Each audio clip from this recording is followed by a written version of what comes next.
What sounds like a joke at first quickly turns into something far more serious when you slow down and really think about it. The idea that the United States could pressure the world over Greenland feels surreal, almost like political science fiction. Yet, here we are again, talking about it. When Donald Trump revived talk of Greenland and tied it to tariff threats, it reopened a debate most people assumed was buried years ago. But this time, the context is different, the stakes are higher, and the global reaction shows that this is no longer just about an island covered in ice. It is about power, leverage, and how modern empires attempt to expand influence without firing a single shot. Greenland, on the surface, looks like an unlikely centerpiece for global tension. It is sparsely populated, harsh, and remote. Yet strategically, it may be one of the most important places on Earth in the coming decades. Officially, Greenland is a self-governing territory of Denmark, but it also sits at the crossroads of the Arctic, North America, and Europe. As ice melts and shipping routes open, Greenland transforms from a frozen afterthought into a future economic and military hub. That reality is what makes every comment about Greenland far more serious than it sounds at first glance. When Trump hinted that countries unwilling to support U.S. interests regarding Greenland could face tariffs, it sent shockwaves through diplomatic circles. Tariffs are no longer just economic tools, they are political weapons. In modern geopolitics, tariffs function like pressure valves, quietly forcing countries to choose sides without ever declaring open conflict. By framing Greenland as a national security issue, Trump effectively justified economic retaliation as defensive rather than aggressive. That framing matters because it changes how the public perceives the move and how allies respond to it. For Denmark, the reaction was swift and firm. Officials reiterated that Greenland is not for sale, not for bargaining, and certainly not for coercion. Greenland's own leadership echoed this message, emphasizing self-determination and the right to decide its future without external pressure. These responses highlight an important truth often ignored in major power politics. Greenland is not empty land. It is home to people, culture, and a political identity that cannot simply be overridden by global ambition. What complicates the situation further is the involvement of alliances like NATO. The United States and Denmark are allies, theoretically bound by mutual defense and shared values. When one ally publicly hints at economic punishment to force cooperation, it strains the very idea of alliance politics. European leaders fear that such tactics undermine trust and set a precedent where power outweighs partnership. Once alliances begin to feel transactional rather than cooperative, their long-term stability comes into question. From the U.S. perspective, the argument revolves around security and competition.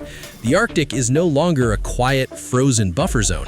Russia and China are expanding their presence, investing in infrastructure, research, and military positioning. In that context, Greenland becomes a strategic chess piece. Trump's supporters argue that failing to secure influence there would be a historic mistake, comparable to ignoring key territories in past centuries. In their view, tariffs are simply another tool to protect American interests in an increasingly competitive world. Critics, however, see something very different. They argue that using tariffs as leverage against allies weakens America's moral authority and accelerates global fragmentation. Instead of cooperation, it encourages retaliation. Instead of stability, it invites escalation.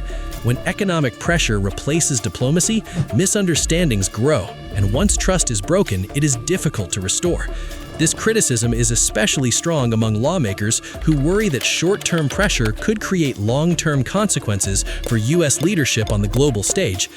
Public reaction has been mixed, but largely skeptical. Many Americans remember the original Greenland controversy and dismissed it as political theater. This time, though, the addition of tariffs makes it harder to laugh it off. Tariffs affect prices, jobs, and markets, turning abstract foreign policy into something people feel in their daily lives. That shift changes how voters engage with the issue and how seriously media outlets cover it. The economic implications are also complex. Denmark is not a major economic rival of the United States, but tariffs rarely stay contained. Supply chains are interconnected, and pressure on one country often ripples outward. European partners worry that even symbolic tariffs could spark broader trade disputes, especially in an already fragile global economy. In a world still recovering from inflation shocks and trade wars, even small disruptions can have outsized effects. Greenland itself sits at the center of this storm, largely powerless yet deeply affected. Increased attention brings investment, but also risk. Militarization, foreign interests, and economic exploitation could reshape Greenland faster than its institutions are prepared for. The island's leaders must balance opportunity against sovereignty, knowing that once major powers set their sights on a region, disengagement is rare. There is also a historical echo here that many analysts cannot ignore.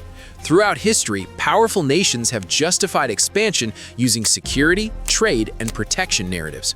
What changes over time is not the motive, but the method.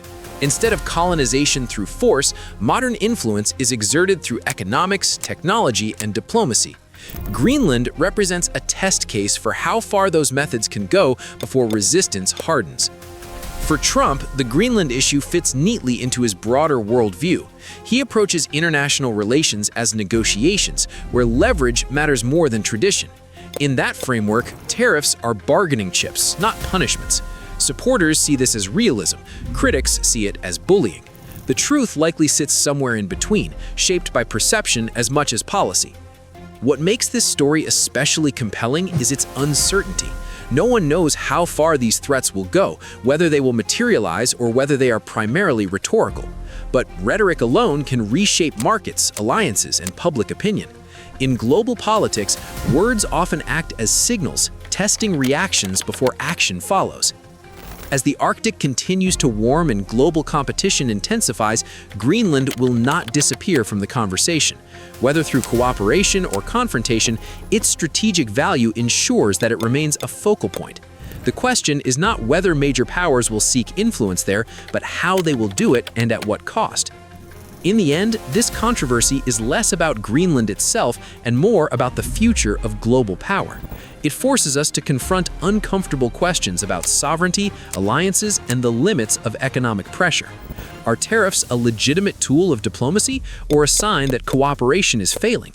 Can allies remain allies when leverage replaces trust? And what happens when strategic necessity collides with democratic values? These are not theoretical questions. They're playing out in real time, shaping the world we are moving into. Greenland may seem distant, but the implications of this debate reach far beyond the Arctic. They touch every country connected to global trade, every alliance built on trust, and every citizen affected by the decisions of those in power. As this story continues to unfold, one thing is clear. This isn't just about Greenland, tariffs, or even Donald Trump. It's about how power is used in the modern world, how alliances are tested, and how economic pressure can quietly reshape global politics without a single shot being fired. What sounds unbelievable today often becomes tomorrow's reality, and history has shown us that big changes usually start with conversations everyone once laughed off. That's why this story matters, and why it deserves attention right now. If you found this breakdown valuable, make sure to like this video because it helps push this discussion to more people. Subscribe to the channel for more deep dives into global power plays, hidden agendas, and the stories shaping our future. And most importantly, comment below. Do you think economic pressure like tariffs is a smart strategy or a dangerous path? I'll see you in the next one.